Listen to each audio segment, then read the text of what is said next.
বছরে দুইবার ঈদ আসে, আজকে মনে হয় আমাদের ঈদ। কেউর বিয়ে হয়ে যেত আর কেউর বাসায় থাকতো, কেউ দিতে পারতো না। ভাবছিলাম না পরীক্ষা দেবো, এটা আশা করছিলাম না। যখন মানে কি 2 দিন আগে আশ্বাস দিয়েছে হবে 99% দিয়েছে, তো এই দিন থেকে প্রিপারেশন থেকে একটু একটু মানে কি যখন কালকে এডমিট পাইছি তখন আশা নিয়েছি, আবার মানে কি ভালোভাবে প্রিপারেশন নিয়েছি। এখন অনেক ভালো লাগছে। আমরা পরীক্ষা দিয়েছি, মানে আমাদের মনটা অনেক ভালো হয়েছে, আমরা ভালোভাবে পরীক্ষা দিতে পারছি। আমাদের জন্য মানে যারা অনেক কষ্ট করছে তাদেরকে অনেক অনেক ধন্যবাদ, আর তাদের জন্য দোয়া রইল, অসংখ্য ধন্যবাদ তাদের জন্য। বান্ডেল থাকলে প্রতি সেনমানিতে টাকা বাঁচবে। বিকাশ সেনমানি বান্ডেল কিনে জিতুন প্রতি লেনদেনে। অনেক ভালো লাগতেছে, আর আমাদের পরীক্ষার অনুমতি দিয়েছে ওদের জন্য অনেক ধন্যবাদ, আর শিক্ষা অফিসারদের জন্য অনেক ধন্যবাদ জানাচ্ছি। ওদের কারণে আমরা আজ পরীক্ষা দিতে পারছি রে, আর না হলে পরীক্ষা দিতে পারতাম না। এক বছর পরে দিতে পারতাম। আর কেউর বিয়ে হয়ে যেত আর কেউর বাসায় থাকতো, কেউ দিতে পারতো না।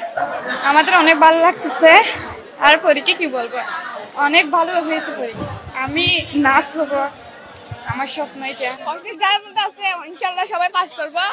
আর আমাদের অপরাধীদের আমরা কঠোর শাস্তি চাই।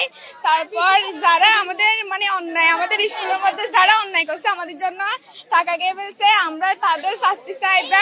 তারা দেশের জন্য যাতে অন্যায় না করে। ভালো লাগছে, আমার থেকে সুন্দরভাবে আমার মাইয়ারা পরীক্ষা দিতে পারছে, অনেক ভালো লাগছে। শেষ করা যাবে না। ঈদের দিন যেমন আনন্দ থাকে না, মানে নতুন কাপড় পরে ওইরকম সেরকম মেহেদি দেয়, ওইরকমই আনন্দ লাগতেছে মানে আজকে। আর যদি মানে স্বপ্ন পূরণ করতে পারবো তখন, যখন বাংলা পরীক্ষা নিয়ে মানে একটা সিদ্ধান্ত পৌঁছাতে পারবো তখন আর স্বপ্ন পূরণ করতে পারবো। আমরা তো একটা বছর পিছিয়ে নেওয়ার জন্য আন্দোলন করছি, যদি বাংলা পরীক্ষা না নেয় আমাদের আবার একটা বছর পিছিয়ে যাবে।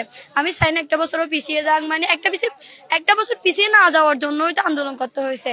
তো ওইটা যদি দিতে না পারি তো পিছিয়ে যাবে, আমরা মানে পিছিয়ে যাইতে দিব না, তবে চেষ্টা করবো কি করতে পারি দেখি। আর সকল মিডিয়াকে তো জানাই মানে সকল মিডিয়াকে জানাই, কিন্তু প্রথম আসছিল আমার শাশু, উনি গোসল করে না, মুখ না দিয়ে মানে আমাদের পাশে দাঁড়াইছে, এটার জন্য অনেক অনেক ধন্যবাদ।